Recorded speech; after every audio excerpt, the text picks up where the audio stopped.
हाँ कि का जाने का हो गइल बाटे आज सर से चुनरिया सर के अखिया मिलावे में लागे लाज हक से कर जावा धर के हर मन में मिलना के चाहत जगा के झूठो प्रीतिया के सपना देखा के दिलवा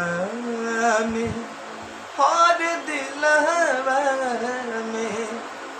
और दिलवा में घर तू बनाई के